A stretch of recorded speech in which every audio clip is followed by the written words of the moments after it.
My name is Antoinette Calloway. Everybody calls me Tony. 4 years ago, my stepmother stood on my father's porch, pointed down the driveway, and told 2 sheriff's deputies to make sure I never set foot on that land again. She smiled when she said it. I want you to remember that smile, because by the end of this story, it's going to mean something very different to her. Before we continue, please hit that like button and tell me in the comments where you're watching from. I'd love to see how far this story reaches. Now, let's continue. Rain doesn't fall soft in Sanford, North Carolina. It comes down heavy and red, mixing with the clay until the whole driveway looks like it's bleeding. That's what I remember most about that Tuesday in October. The smell of wet clay and cardboard boxes going soft in my arms. This was never your home, Antoinette, Renata said, arms crossed over her church coat, not a hair out of place even in that downpour. It was your father's charity, and charity's over. Behind her stood my half-brother Deshaun, 26 years old, smirking like he'd won something. My half-sister Brianna stood in the doorway, arms wrapped around herself, saying nothing, not one word. 2 deputies, men I recognized from my father's funeral, men who'd shaken my hand and told me they were sorry for my loss 3 weeks earlier, stood at the bottom of the steps with their hands resting near their belts, not because I was dangerous, but because Renata had called and said a disgruntled former resident was refusing to vacate. Former resident, on the land my great-grandfather Ezra Calloway bought with cash in 1961, 32 acres for $600, back when a black man buying land in Lee County meant driving 2 hours to a white notary who wouldn't spit on him in a courthouse hallway. Land my father Marcus Calloway grew up on. Land I grew up on. You have 5 minutes, Renata said, or they'll escort you off in cuffs.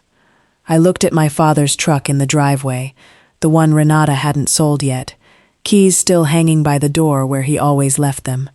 I looked at Brianna, silently begging her with my eyes to say something.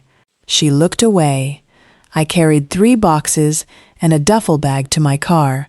I didn't cry until I hit the county line. I was 29 years old, and I had nothing left to my name but a 2011 Honda Civic, $400, and a promise I made to myself in that parking lot off Highway 87, I will come back. And when I do, it won't be to beg. To understand how I ended up standing in that rain, you have to go back further, to the woman who made me, and the woman who tried to erase her. My mother, Yvonne Calloway, died when I was 12. Ovarian cancer. Diagnosed too late because the closest oncologist was 90 minutes away, and my daddy worked 6 days a week hauling gravel just to keep the lights on. I remember her hands more than her face now, how she'd press biscuit dough with the heel of her palm, how she'd hum Sam Cooke under her breath while she braided my hair on the back porch. The same porch Renata would stand on 17 years later and tell me to leave. My father grieved hard and quiet. He didn't remarry for 2 years, and when he brought Renata Price home, I was 14 and desperate for anybody to fill the hole my mother left. For a while, Renata tried. She really did. She learned to make my mother's cornbread, badly, and I ate it anyway because I wanted so much for it to feel like enough. But things shifted after Deshaun was born. I became Marcus's daughter from before. Brianna, born 2 years after that, became our girl. I heard Renata say those words on the phone once, not knowing I was standing in the hallway, and something in me went cold and stayed that way. My father built Calloway Hauling and Grading from a single dump truck into a company with 11 employees. I worked the books for him summers and weekends starting at 16. Real work, not charity, no matter what Renata said later. I knew that company's finances better than anyone alive except my father. That knowledge would matter more than I understood at the time. My father died on a Thursday in September, 4 years ago. Heart attack, 63 years old, gone before the ambulance made it down the driveway. I held his hand in that hospital hallway and made him a promise I didn't know I'd have to fight to keep. I'll take care of everything, Daddy. I promise. 16 days later, we sat in Grady Sutton's law office for the will reading. Grady had been our family attorney since before I was born, a heavy-set man with kind eyes who wouldn't quite look at me while he read. The property known as Callaway Ridge, 32 acres, along with all structures thereupon, is bequeathed to Renata Denise Callaway, he read. Callaway Hauling and Grading LLC, including all assets, vehicles, and accounts, is bequeathed to Renata Denise Callaway and Deshaun Marcus Callaway, in equal ownership. My name wasn't mentioned once. Not the land my great-grandfather bled for. Not the company I'd kept the books for since I was 16. There has to be a mistake, I said. My father wouldn't. The will was updated 8 months ago, Grady said carefully, sliding it across the table like it was something hot. Your father signed it. It's notarized. 8 months ago.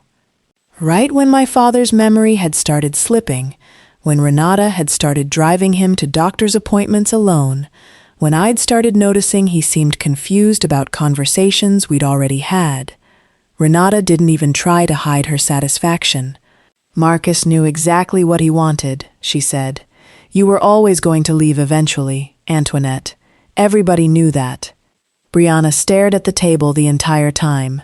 She never once said, "That's not right." That was the moral line. Not the land, not the money, the silence. 3 weeks after the will reading, Renata called the sheriff on me. I want to be clear. I hadn't broken in. I still had my key. I'd come to collect the last of my mother's things from the attic, boxes I'd asked Brianna about twice and gotten no answer. Renata found me up there and called it trespassing. That's the day from Chapter 1. That's the rain, the boxes, the deputies who used to know my father's name. Before I got in my car, soaked through, I turned around one last time. Renata stood at the top of the porch steps, dry under the overhang, watching me like I was already a stranger. You'll regret this, I told her. My voice wasn't loud, it didn't shake. Not because I'm going to do anything to you, because someday you're going to need something from somebody, and there won't be anybody left who owes you kindness. She laughed. Is that a threat, Antoinette? No, I said. It's a prediction. I drove to a Waffle House parking lot on Highway 87 and sat there for 4 hours because I didn't have anywhere else to go. I called 3 cousins. Nobody had room. I slept in my car that night with my mother's rosary wrapped around my hand, and I made myself one promise instead of crying myself to sleep. I am not going to spend the next year of my life being angry. I'm going to spend it being useful to myself. That promise is the only thing that got me through what came next. I won't pretty up what the next 8 months looked like. I worked a register at a Food Lion in Fayetteville. I slept in my car for 6 weeks before I saved enough for a room at the Budget Inn on Bragg Boulevard, $41 a night. I lost 11 pounds I didn't have to lose. What changed everything was a woman named Odessa Freeman. Ms. Odessa had been my grandmother's neighbor back when Callaway Ridge was still mostly farmland, before Sanford grew out to meet it. She was 81 years old, sharp as a tack, and she found me, of all places, restocking canned peaches at the Food Lion. Yvonne Callaway's girl, she said, studying my name tag. I'd know that jawline anywhere. What in God's name are you doing folding cans? I told her everything. She listened without interrupting once, which almost nobody does. Your daddy, she said finally, used to talk business with my late husband on our porch every Sunday for 20 years. I know more about how that man ran his affairs than his own lawyer does. She wrote a number on a Food Lion receipt. Call this man. Tell him Odessa Freeman sent you. He's looking for somebody sharp who knows the trucking business from the ground up. That man was Jordan Reese, who ran a small real estate and logistics investment firm out of Raleigh. I started as his office manager. Within a year, I was running acquisitions. Within 2, I was his partner. I never forgot Miss Odessa's name. I never forgot what she said next, either. Don't get even, baby. Get ahead. Even is exhausting. Ahead is permanent. 2 years into working with Jordan, I got a call from Miss Odessa that changed the direction of everything. Renata's been letting the property taxes slide on Callaway Ridge, she told me. And that company your daddy built? Deshawn ran it into the ground trying to expand it too fast. Bought 3 new trucks on credit he couldn't back up. Whole thing's drowning in debt. I felt something twist in my chest. Not joy, not yet. Something closer to disbelief. My father had spent 30 years building something out of nothing, and it was collapsing in less than 3. Jordan, sitting across from me in our office, watched my face carefully. "You want to do something about it," he said. It wasn't a question. "I want to know everything first," I said. What I found, over the next 2 months of quiet digging through public tax records and county filings, was this. Callaway Hauling and Grading was 11 months behind on a business loan through a regional bank. Callaway Ridge itself had 2 years of unpaid property taxes, putting it on the edge of a county tax lien sale. Renata had taken out a second mortgage against the land the year after my father died. Money that had already disappeared into Deshawn's failed expansion and, I'd later learn, into a used Mercedes and a kitchen renovation Renata never finished. "There's a name for what she did to that estate," Jordan said, reading over the filings. "Mismanagement doesn't cover it. This is closer to waste." Miss Odessa's voice came back to me.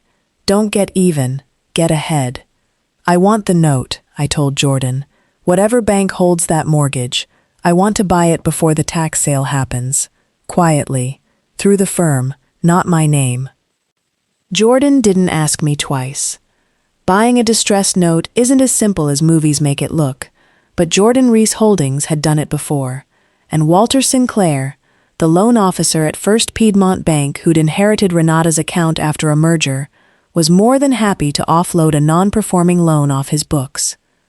"Nobody's touched this note but you," Sinclair told Jordan on our conference call, not knowing my last name was the same as the woman defaulting on it. "The borrower's been dodging our calls for 4 months. We formed a holding entity, Ridgepoint Acquisitions LLC, with Jordan as the listed managing partner per my request.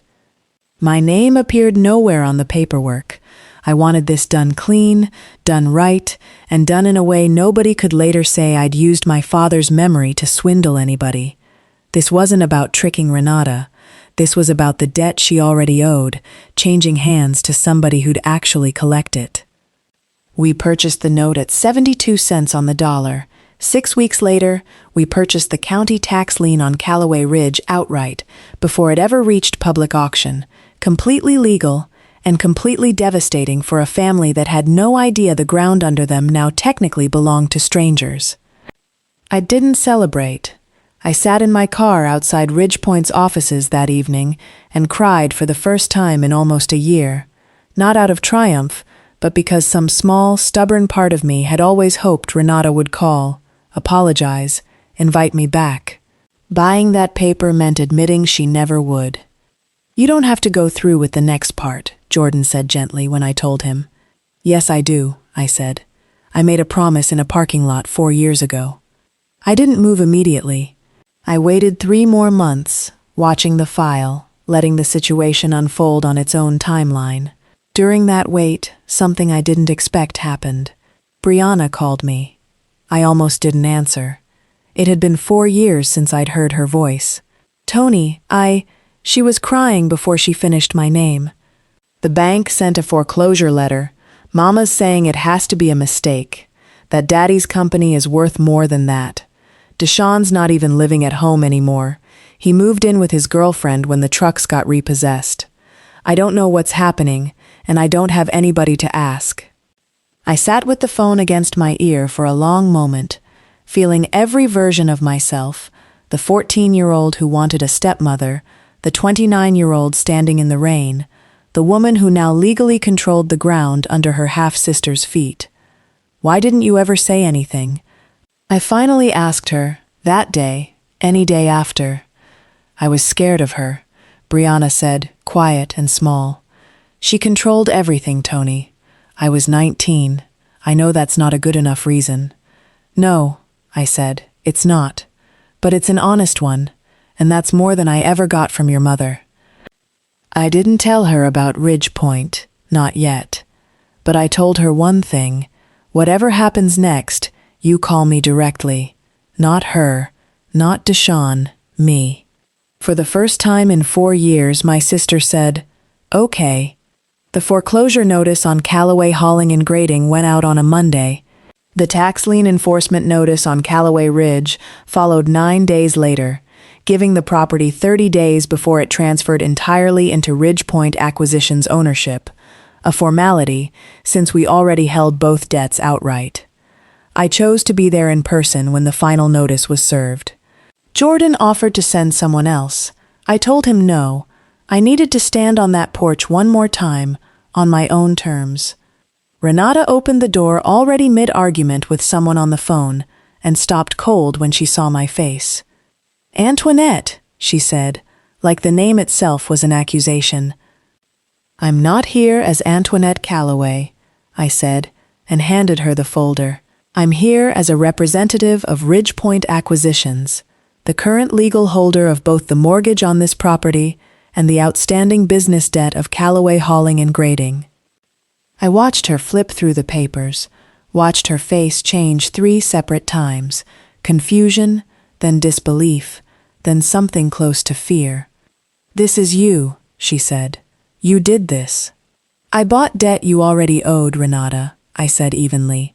"Nobody forced you to mortgage a piece of land my great-grandfather bled for. Nobody forced you to let Deshawn run a 30-year-old company into bankruptcy in 3. I just made sure that when the bill came due, it came due to somebody who actually knew what this land was worth." Deshawn came storming out onto the porch, jaw tight. "You can't do this. This is our house." "It hasn't been your house since before Daddy's body was cold," I said, and for the first time my voice cracked, not with weakness, but with 4 years of grief finally finding daylight. "It was mine too, and you two stood right here and watched me get put out in the rain like I was nobody. So no, I can do this." "I already did." Brianna stood in the doorway behind them, silent again, but this time she was the only one not looking away from me. "I didn't evict them onto the street. I want to be honest about that, because cruelty was never the promise I made myself in that Waffle House parking lot. I gave Renata and Deshawn 90 days and a clear written path. Sell what remained of the business assets, settle what they could, and vacate. No harassment, no games, exactly what the law required and not 1 ounce more than that. Brianna was different. I offered her something the others never offered me, a real choice. She could stay in Sanford near what family she had left, or she could take a position at Ridge Point's Raleigh office and build something of her own, away from the house that had taught her silence was safer than loyalty. She chose Raleigh. She's been with us 14 months now, and some mornings, watching her run comps on a property deal, I see flashes of the sister I always wanted her to be. Renata never apologized. Some people never do, and I've stopped needing them to. Miss Odessa told me that too, the week I closed on Callaway Ridge for good. Baby, forgiveness was never for them. It's for what you carry after. I kept the land. I renamed the company Callaway Freeman Grading in honor of the woman who found me stocking peach cans and handed me a phone number that changed my life. I planted a peach orchard on the back acreage, the one my mother always wanted, the one nobody ever got around to before she died. 4 years ago, I stood in the rain with 3 boxes and a promise. Today, I stand on that same porch in the same October light, and it belongs to me. Not because I took it from anybody, but because I built something they couldn't destroy, myself. That's the story, not revenge. Just what happens when you refuse to stay down. I hope you loved today's story as much as I loved sharing it with you. If you did, please leave a like, subscribe for more inspiring stories, and let me know in the comments what you think happened after the ending. Your ideas might inspire the next story. Thanks for watching, and I'll see you in the next one.